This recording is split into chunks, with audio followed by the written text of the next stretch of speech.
khair. Without any further delay, inshallah, Chief Yasser Bashir will take over. Thank you very much.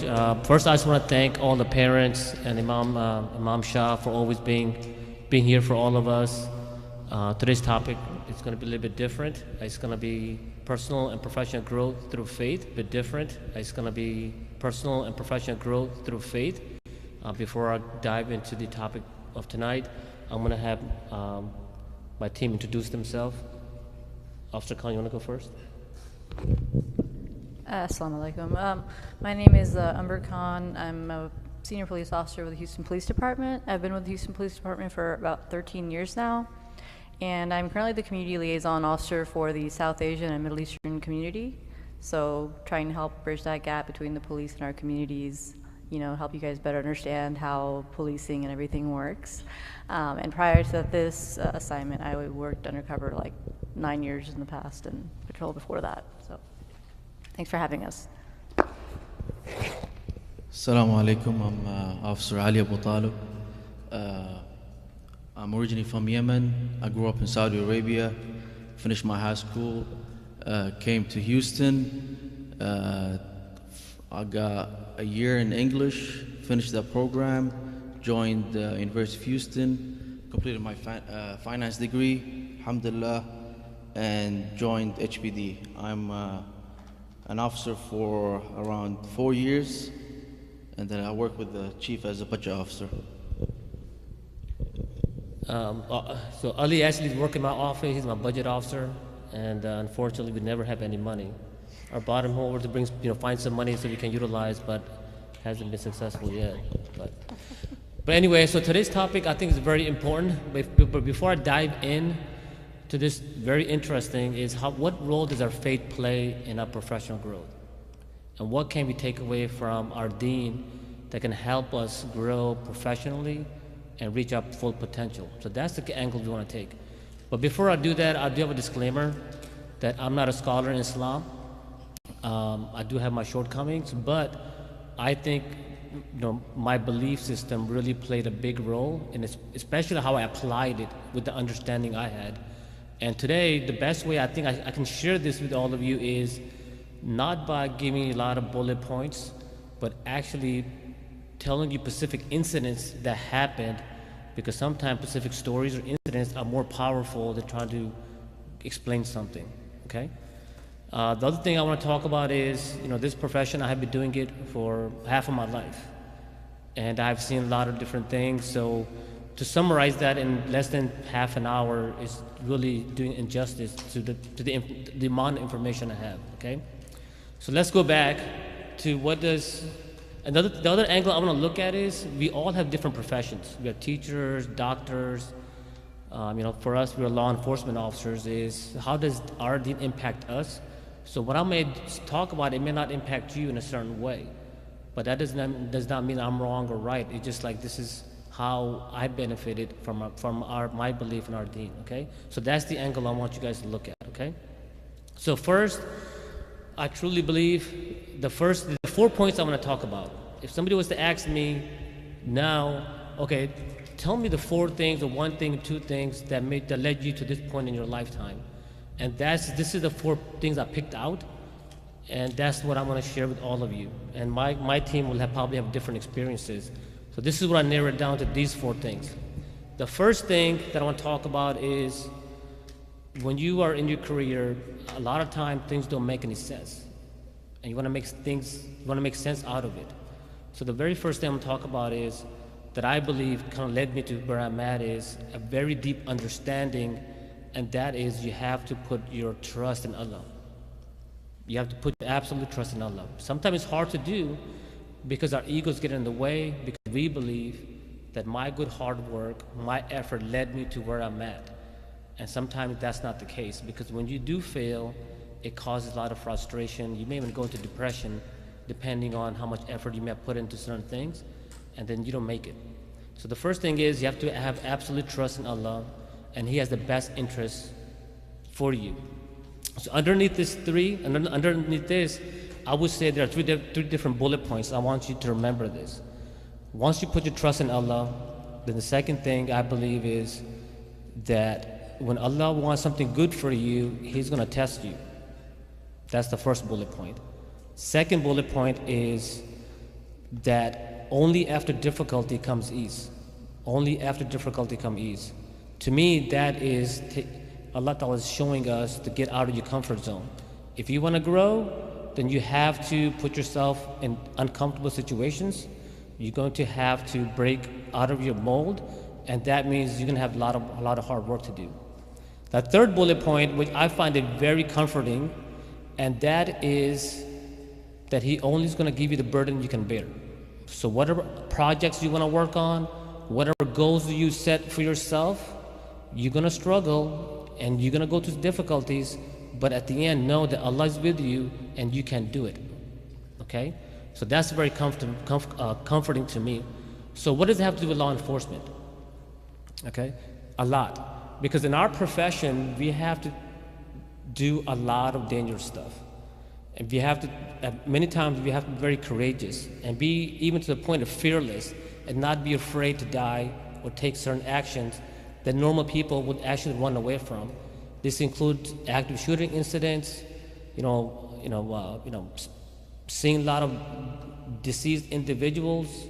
Sometimes that can be traumatizing. Seeing your own officer's loved one, get shot at or die in the line of duty, and you want to something to keep you strong, and that I believe is your faith in Allah Ta'ala. Okay. The other quick thing I want to talk about is sometimes in life you think you know what you're doing, but Allah has a better plan for you. And I truly believe that in this profession, I feel like truly Allah wanted me to choose this profession. Half of my life I was going in a different direction. And many of us will feel that we have a purpose when we do this law enforcement profession, because we think we know what we're doing, we're going in a different direction, and suddenly we get pulled completely opposite. And that's the other things I want to talk about, expand on that.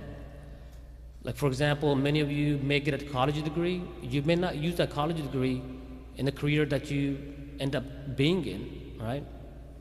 So Ali, he has a bachelor degree in finance, but now he is a police officer, right? Because that's what he wanted to do. For me, I was a finance major also. That's all I wanted to do.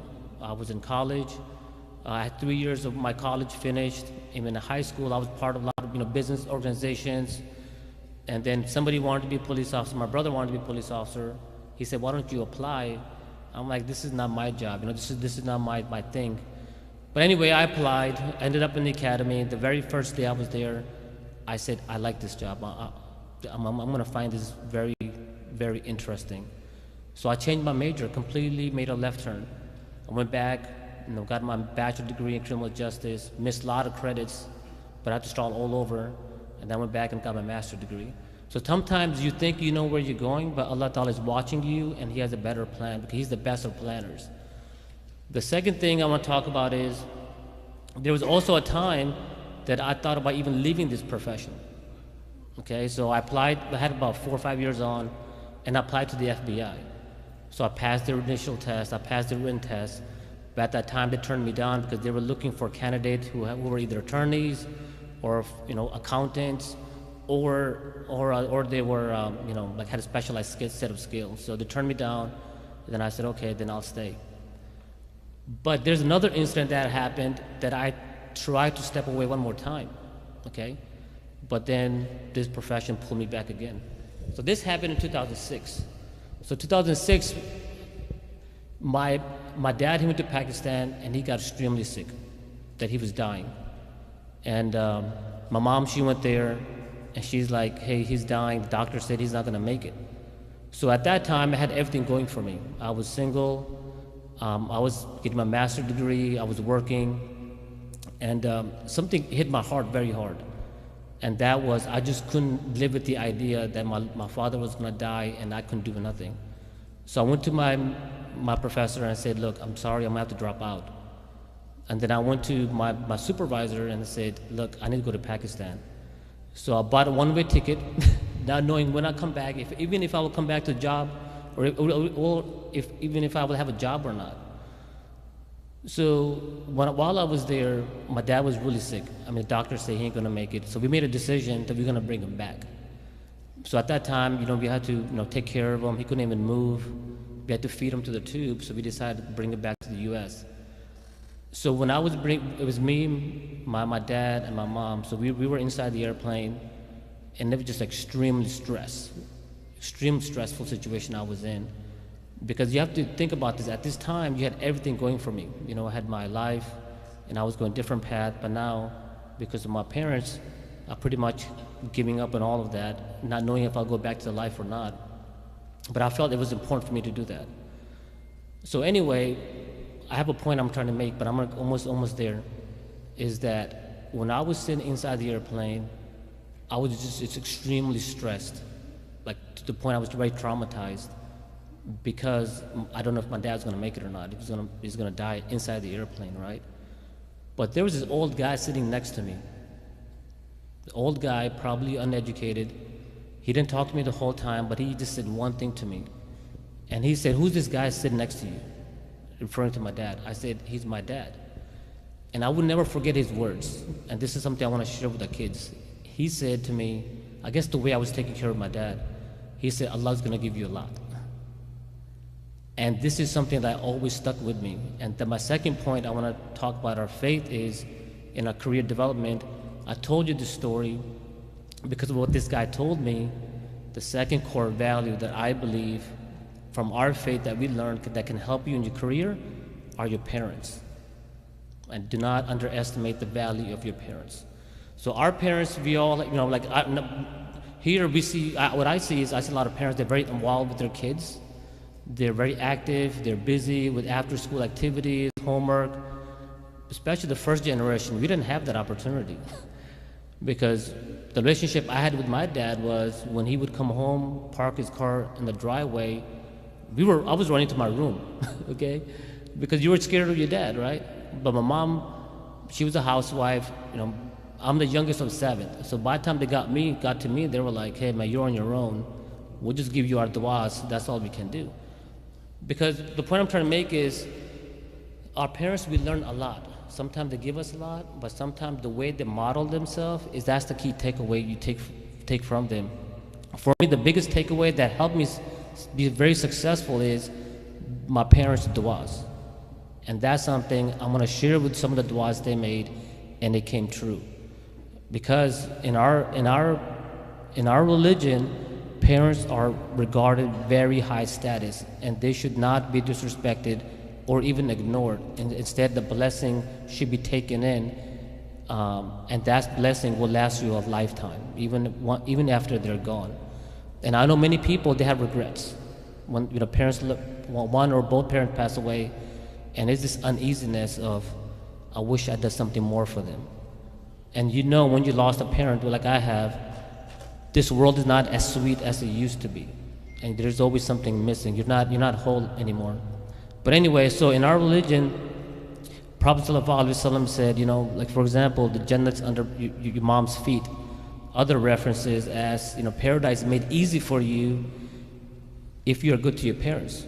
So if that's what is, and plus in addition to that, in the Quran, Allah Ta'ala says, when your parents have reached old age, show them honor.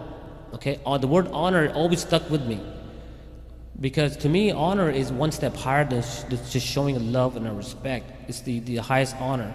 And sometimes we see this. For example, you're in a setting, some VIP, for example, the mayor or somebody walks in. What does everybody do? They stand up out of respect, right? So I always felt that honor should be given to your parents, and I always took that to my heart, that I have to, whatever I can do, I need to do that. So how did my parents help me in my profession? Because Deen is telling us to do this, but how did I incorporate this in my career development, right? The biggest key takeaway is their prayers. So I would tell my parents, I said, "I don't want anything from you. All I want is prayers." Because I know that those prayers will get me out of the most difficult situation, and they will make a lot of things easy for me where it's difficult for other people, okay? So let's talk about some of the du'as they made for me. I remember when I was studying for my sergeant test, and I was on my way to take the test, and I called my mom, and I said, "Mom, Dad, please make du'a for me, because I have this big test." And when I get there, there's another person that I met. I said, hey man, why don't you call your mom and have her make dua for you? And this person told me something I found it very shocking. He said, no, I'll call her after the test. And that bothered me, because I'm like, it's only gonna take you 10 seconds to call your mom and just tell her to make dua for you. I mean, it's not that hard. But then after the test, mashallah, I made a 92. The high score was 94. I was like number 4 out of like 500 people that took the test. And this person who's gonna call his mom afterwards, he didn't even make it. Okay, so the blessing is there. You just have to value it and take it, absorb it in. The other thing that helped me with my career development was my dad, because I want to honor my dad as well. So this happened in 2012. In January 2012, he was very sick. He was pretty much dying. So we were at the hospital, and I told my dad, I said, Dad, I'm gonna take the lieutenant test, and then I want you to come and put that badge on me. In our profession, the biggest way you can show somebody honor to your parents or anybody, friends or family, is when you promote, you have them place the badge on you. Okay? So I told my dad, I said, Dad, when I promote, I want you to come put the badge on me. And he's like, yeah, I'm gonna get better, I'm gonna make it. But unfortunately, a month later, he passed away. Then the following year, that year I took the test. And the following year, 2013, I promoted. Then my mom came, and she put the badge on me. So another thing happened. So after my mom, I guess she liked the attention she got from being on the stage, being loved and respected from the chiefs. So when the time came around, she says, hey, when are you gonna take the next test? So I told her, I said, Mom, I'm gonna do my part. I'm gonna take the test, I'm gonna give it my 100%, but then I need you to make the du'as. And God willingly, then I want you to come put that badge on me, okay? So this happened, a year ago? I mean, like 2016. And during that time, I was fasting, I was working, and plus studying, taking care of the family. It's a lot of obligations, right? But you stay the course. And that's something, because I knew back in my mind is, if Allah wants this to happen, it will happen. Okay, this is all these different challenges, but I'm gonna get through it. Especially when I have my mom's prayers with me, right? So when I took the test, mashallah, I made a 90. And 90 is not good enough. Because now you're competing with the brightest, smartest individuals. So I was number 24. There's another part, it's called the assessment. And I came number 20. Usually they promote maybe 4 or 5 people in 2 years. So I'm like, okay, I'm not gonna make it, okay? But then 2 more people retired, so I jumped up to number 18. So why am I telling this story? I have a very good point. So the following year, 2016, I took the test. I'm like number 18. And 2017, in March, I was in Mecca doing Umrah with my mom. And that's when I woke up in the morning, I got a text message that you're gonna be the next commander, okay? Why am I telling you this? Because my intention was to honor my mom, my parents. You can only get good with good. If it wasn't for her prayers, I would not have made it. And then where did I get the good news? In Mecca, Allah's house, and plus with my mom, okay? So that's the point I'm trying to make is my parents had a big role, blessing them, honoring them, that I'm able to be the person who I am today. But the other thing is trust in Allah. That list, when they're promoted, that was the biggest list in the history of HPD. They promoted the most commanders. Because when Allah wants something to happen, it will happen. There's nothing you can prevent it. You just have to be patient and do your best and have complete faith in Him, okay? So which leads me to another point, is about when you genuinely help people, Allah makes things easy for you. So my third thing I want to talk about is, I talked about placing your trust in Allah. The second thing is, I talked about honoring and respecting your parents, and they do play a strong role in your career development because of the modeling they have done over the years, the things, positive, negatives you have taken from them, and they also are your unbiased, advisors, whatever challenges you may be experiencing at work. The third thing I want to talk about, which I took away from our faith, and I think it really, really, really compounded, is in our profession, you sincerely helping other people, developing, coaching, mentoring. In our profession, guess what we do? We deal with people all day long. People who are at their best or at their worst. That's something we do. The other thing is, which I took away, which really helped me develop, is I really cared about the officers, because one day they're going to be running the organization. And they need to have the set of skills, the knowledge, and the leadership abilities. So whatever knowledge I have, I would pass it down to them, coach them, mentor them, because you want them to succeed. But unfortunately, what happens is people get selfish. They think, if I pass this knowledge, one day this guy may come up and take over my position, and all these other negative thoughts. But you have to understand that whatever's going to happen is going to happen because of Allah wants it or not. But you just have to do your job, is to help sincerely other individuals. So I took that, got involved in a lot of different community projects, just did a lot of different activities to kind of do whatever I could in my capacity to pass this knowledge down, build the relationships, and move things forward. Okay, so, and I think as Muslims, that's something we should continue to do, is to help others develop, lead, create an environment where they can flourish and move up. The other thing I want to tell you is, don't ever. Sometimes people devalue each other. Don't ever do that. Every human being is a very valuable person. Do not take them for granted. Respect them and honor them. It doesn't matter what views they have. Treat them as like human beings. And you never know where that individual can come and support you, or make you a better person. Sometimes in my life, the people I least expected, they came and helped me significantly. Then otherwise, where I expected people that would be there for me, were the first one to run out the door. So this is why I have faith in everybody and build that relationship.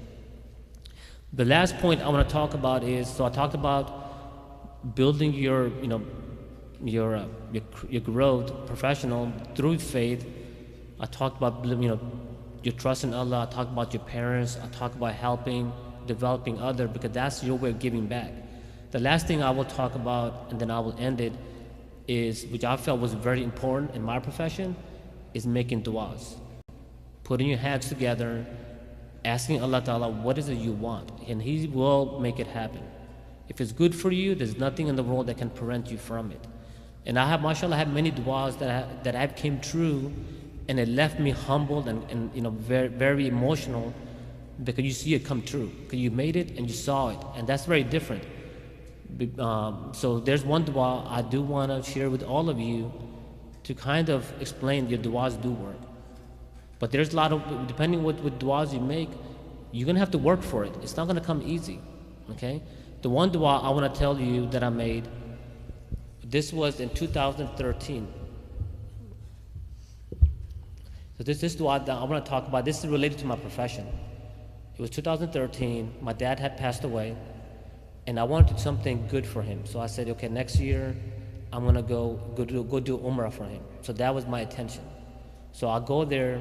When you go to the Kaaba the first time, you are truly humbled. You forget about your worries, and you just want to be there. You don't want to move. You just left in this stance, this feeling. You cannot get rid of it once you tasted it. So I'm making dua for everybody. But when it came down to me, what is it you want? And for whatever reason, I made this dua, because I'm like just having this conversation, Allah Ta'ala, just open up my heart, whatever comes to my mind, my heart. So I made this dua 2013, which I shared some of you before. So I said, Ya Allah, one day I would like to be an assistant chief. So I'm making that dua. I know that one day it will come true, because any dua you make near the Kaaba, it comes true. It will. Eventually, God wills it. If it meant to be, it meant to be. For whatever reason, I made this dua. But then I also put some conditions on it. And the conditions were that I want to do it the right way. I want to become a lieutenant first, because back then I was a sergeant. And then I want to become a commander. And when they pick me, I want them to pick me because they want me at that table. The chief wants me. I don't want them to pick me because they want me to cover the diversity check mark, or we need this category. We need him because we want his value. We want him to, and his part of the organization to make a difference. So that's the conditions I had. So moving forward, I took my, as I mentioned, the lieutenant test and commander test, which are not easy. In the USA, HPD has the hardest promotional process. than anywhere, because I have done assessment throughout the country. We have the hardest one because we want the most talented individuals to lead this organization forward. And we want them to have the best set of skills and the people skills to make sure they're ready for the next level. So anyway, and moving on, so 2021 now, people start telling me, hey, one day you're gonna be assistant chief, one day you're gonna do that. You don't think about that, because I realize if it's gonna happen, it's gonna come if Allah wants it. To me, this was a position you cannot go after it, because what happens is that whatever the good work you do, people would think, oh, he just wanted to be a chief, that's why he's doing that. So for me, it was very important for me always to purify your intentions. Why are you doing something? Are you doing it because you want to look good? Are you doing it because of you can hang out with certain people? Or are you sincerely doing it for the right reason? For that, I always try to purify my intentions. Why am I doing this? What is the purpose behind it? Because I strongly believe that you will be rewarded on your intentions. If you have both impure intentions, what your good work will do if it all goes to waste. Okay, so anyway, so moving to 2021, the Chief Finner, he announced in the community that, he hinted that I'm going to be the next assistant chief. And that was on a Friday. And then on Saturday and Sunday, I cried a lot for like 2 days. I tell you why. Not because I made assistant chief is a big deal. It is a big deal. But first, I cried because I made that dua, and that dua came true after all these years. After all those years of hard work, studying, putting thousands and thousands of hours of hard work, constantly working, improving your skill set, many opportunities you could have failed along the way, but you kind of went around it, had some shortcomings, had some big challenges, but to me that was a miracle come true. And that's something I wanted to share with you was aim high, work hard, just know that Allah has your back, and He's right next to you. Help the people along the way, help them grow, because this is as Muslims, we need to give that back to our community, give back to other human beings, okay?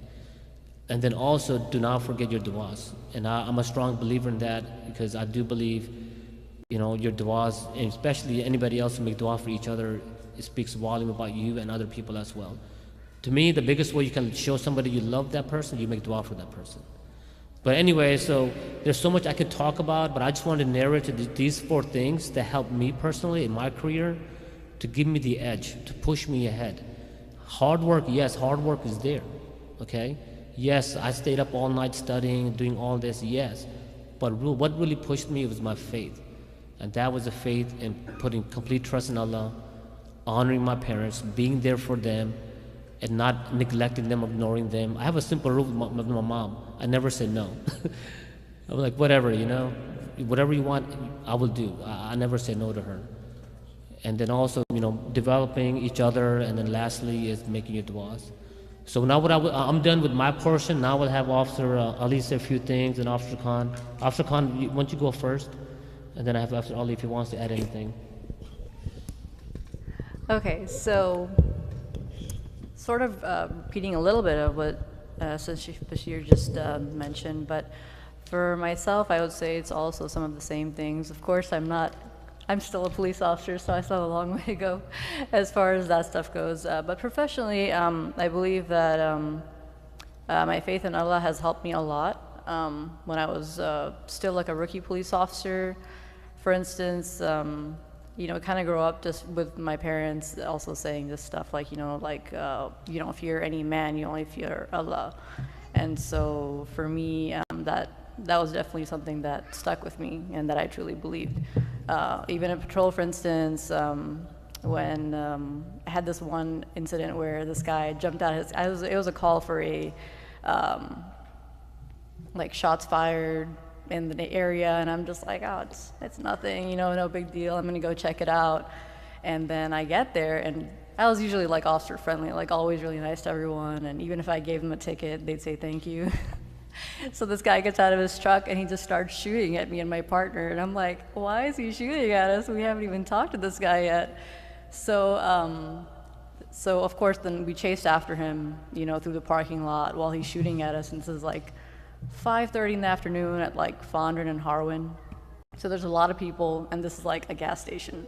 So I'm like, well, I'm not gonna shoot at him because we're also running through like a heavily populated gas station, and it's a gas station, by the way. There's gas pumps and everything else.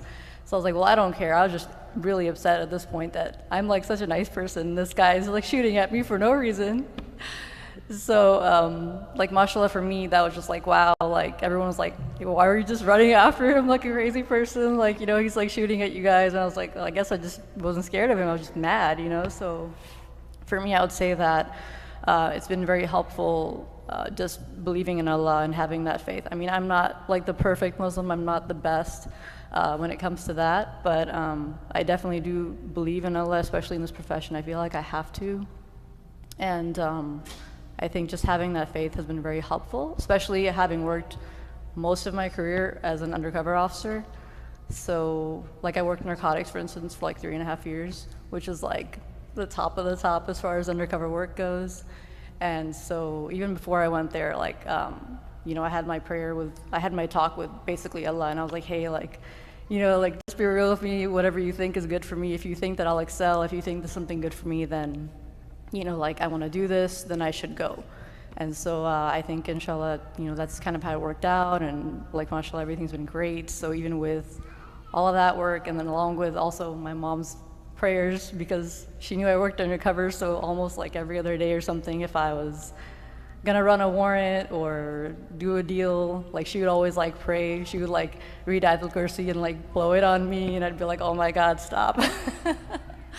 But I think all of those things like really help. Having that faith, having your mom and your dad there to pray for you truly does help, I'd say. And so, I'm still a police officer, but I've also done like a lot of trainings. I'm also an instructor. And so I have my basic instructor license, which means I can teach classes to law enforcement, other officers. So then I was like, well, I really want to like, be a firearms instructor, which is like kind of like hard because you have to shoot like almost perfect to pass the test. Like, to even like take the class the first day, the first thing you do is shoot that line, and you have to score almost perfect. And so I did that, and I was like, oh yay, mashallah, yay, I'm so happy. And I did that. And then I did the rifle instructor class, which is like even harder. And so all of this is, of course, hard work, dedication, believing in God, but then also just being the only female that's present for these things, right? So it's like more intimidating. So, I mean, again, I've just always prayed to God when I really needed help with that stuff, just to grow professionally and, just be uncomfortable, put yourself in those uncomfortable places, and then you'll just grow from there. I think I've said enough. I just want to add, my parents played a big role, me joining Houston Police Department, by their support, of course. When I first decided to join HPD, I was in, I believe, second year in college. I got interested by reading news. Anytime I read about law enforcement, I get pulled in that, and I felt it's like my calling. At the beginning, I was doing finance. I never planned to be a police officer when I was in college, so you never know when God have plans for you. So I talked to my parents in the beginning. In the beginning, of course, they didn't want me to be a police officer because it's a risky job and it's dangerous. But by explaining to them, and they agreed, and they had my blessing, and that helped me a lot, big time, to join and finish up my academy, and did my 3 years in the streets.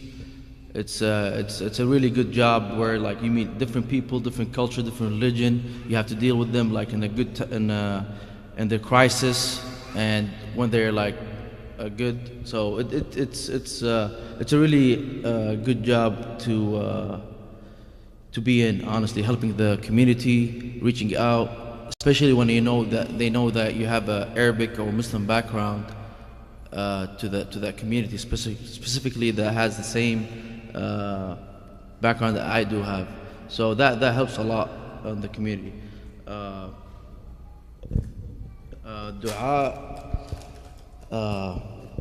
When it comes to dua, I have asked my mom multiple times, and my parents to during the academy. I had I believe the 5th month when I had one of my primary tests. I was struggling on it, and I went through it good. Like the chief said, it's the academy is one of the hardest in the nation, and it's tough mentally, physically, even the education. It's hard, but by dua, by keeping God in prayers, I passed it, alhamdulillah. If you want to take advice from me, I will say to the youth, one important thing is to have a good surrounding around you. I remember in college, I had good people, and I had few, or maybe couple of, I want to say bad, but not really good people. And one day, I felt my faith is getting weaker and weaker, so I prayed to God to have better friends around me, because we have a saying in Arabic. It says "sahib sahib," which means basically a friend can pull you to the good, and also if he is a good friend, and can pull you to the bad things. So it's important, really important, to have good people, educated people around you, people with faith. That will give you a good. It will affect you positively in the future, basically. All right, so I think this concludes our presentation, but we really would love to hear some of your feedback, any questions that you may have, an open discussion. Anybody has a question? No? Anything you want to ask, or we just voluntarily pick you to ask a question? Anybody? They're going to want to ask us after we... Oh, yeah. Where's the imam go? If nobody has a question, then we're just going to conclude, unless you guys want us to talk about or expand on anything that you feel is important.